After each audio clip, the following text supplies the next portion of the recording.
Hey, in this video I'll give you a principle that will triple your learning speed, and it sounds like hype, sounds like clickbait, but it's not. And I'm sure you will agree after this very short video. And we're also going to take that principle and apply it to something very intelligently, to the skill of being able to move across the fretboard instead of staying in boxed shapes and playing very vertically. And this is really good stuff, so stick with me.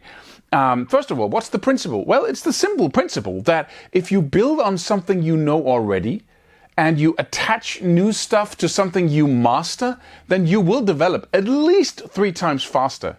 And that's not what we do, is it? Right? We play one lick, we learn it to the level of good. If we really work on it, then we grab another lick, we do something else, we learn this song, we go from one to the other, because that's how inspiration works.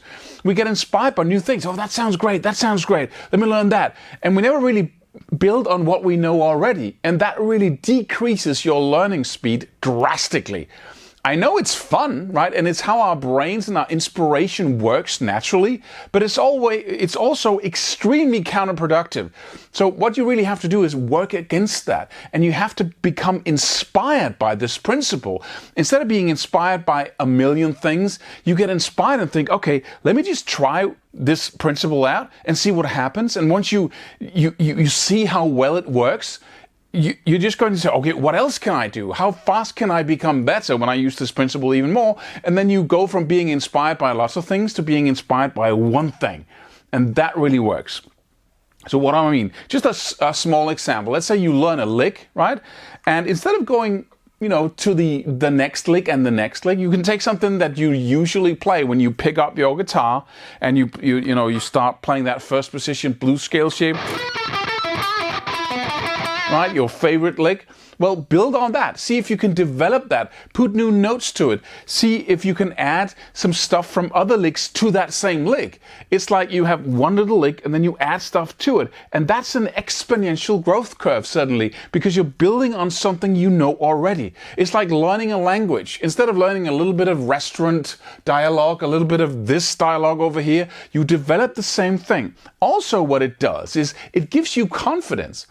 Just imagine learning a language, and instead of starting, going to school, so now we have to learn the words and the grammar and all the boring stuff, you decide to become an expert on, speaking the language when you're abroad, right? You're in another country, you sit down on a restaurant. What if you could actually speak perfect Spanish, so the people working on the restaurant couldn't hear the difference between you and a person from Spain, right? And then you develop that over and over again. Those are pretty few words. You can learn that pretty rapidly, but you also develop the way of saying the words, so it's really, really good, right? And then you grow enormously confident from that, because now you can absolutely speak Spanish in that little area of Spanish, right? And you do it fluently. That's not what most people do. They learn a little of everything, the whole freaking thing. It overwhelms you completely, right? All the way, the thousands of words you have to know, and the project is just really not inspiring. But if you just corner a little area, it's inspirational, and you grow confidence from that. Instead of learning football, you sit down or you stand in front of the goal, the same place every time, and you put the freaking ball right where you want it every single time. You do that 100,000 times, right? Then you're the guy who can do that. We got a free kick, give it to him, right?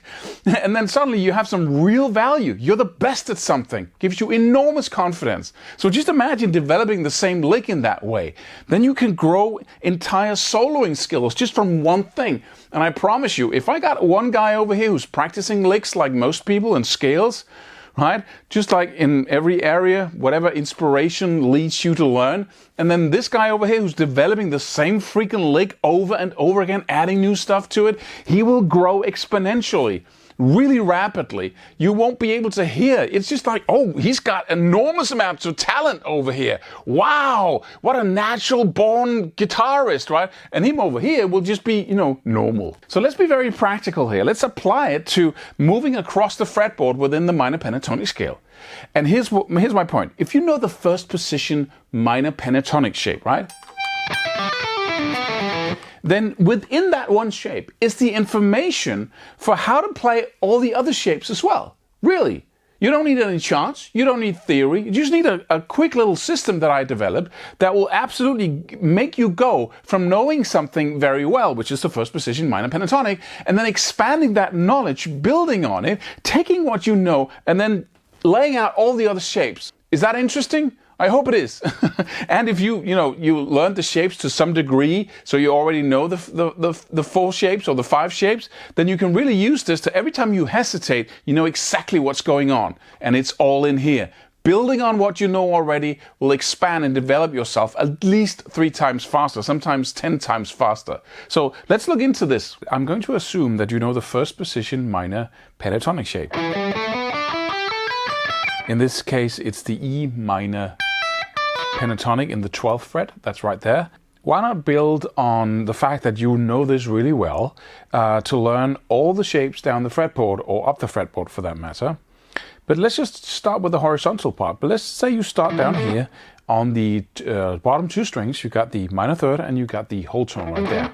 And you want to go down the fretboard, but you haven't learned any of the fretboard patterns down here. Can you still go down there? Of course you can, because there's a system to it.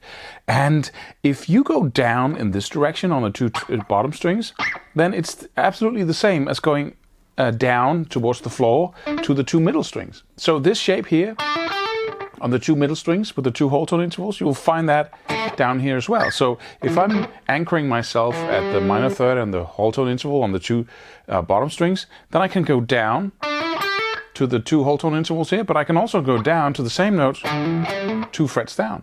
So because I've learned that the 2 middle strings are like that, I can go down here, and I also know the two notes down here.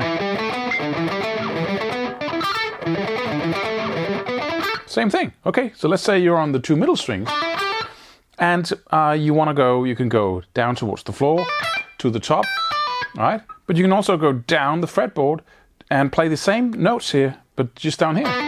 2 minor third intervals just below. So now we actually built the new shape down here, position 5, from the existing shape. Hope that makes sense to you.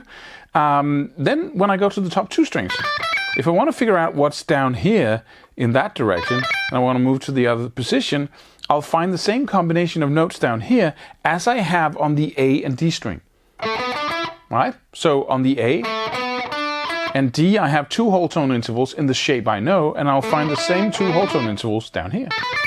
Right? So now I know that, just to repeat, right, got the 2 bottom strings, and I know that if I move up here to the 2 middle strings, I got 2 whole tone intervals, which is the same as I got 1 position down. Okay, so I'm on the 2 middle strings, I want to move down the fretboard, and I do that in the exact same way as I move down towards the floor here. I have 2, like I have here, minor third intervals down here, so I'll go to 3 frets down, and I play the exact same thing. Then I'm up on the 2 top strings, and in order to move down here, I look at the A and the D string to see what notes are there. Okay, 2 whole tone intervals below my minor thirds. Right? So by building on what I know already, I can analyze my way really quickly to what is down here, so I can move more horizontally faster. Right?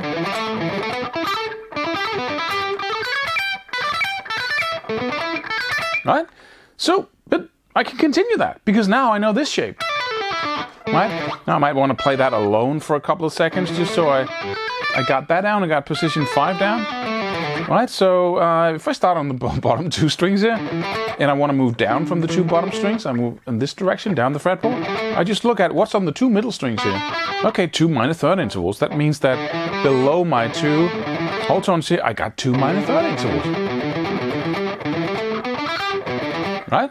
Okay, so I'm on the 2 middle strings now, and I want to figure out what's below those, right? So I just move up and say, okay, I got 2 in this shape, position 5, 2 whole tone intervals, and those are also below. So moving down to these strings is the same as moving down position-wise, right? So I want to figure out what is below these 2 notes here.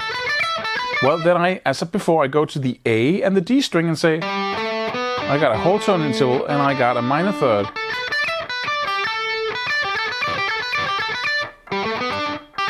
Same thing, right?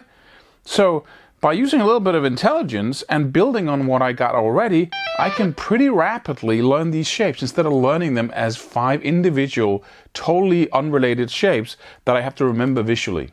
When we take this principle and we apply it to all scales, to everything we do, build on what you know already, see the value in what you've learned already, and then build on that, then there is just no limit to what we can achieve.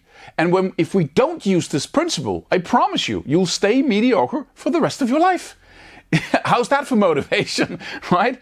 And just, but I'm not sure that Eric Clapton or Yngwie Malmsteen or Paul Gilbert ever, used this principle. I can assure you they did. But some people are just lucky to get it intuitively, right? Other, like myself, has to really use our logical mind and really say, what is going on here? How can I learn faster? And then we have to learn faster. So that's what we're doing here. Got a new program out. We got tons of insights like this in that program of how to move horizontally, how to break open your soloing style and just, clear out the whole fretboard for you so you don't have to move in these vertical box shapes. We've got sequences that moves horizontally and vertically. We got a lot of these brain-based, science-based insights about how to learn faster, and we got really cool licks that moves across the fretboard. So I hope to see you in that program, and if not, I hope to see you in the next video.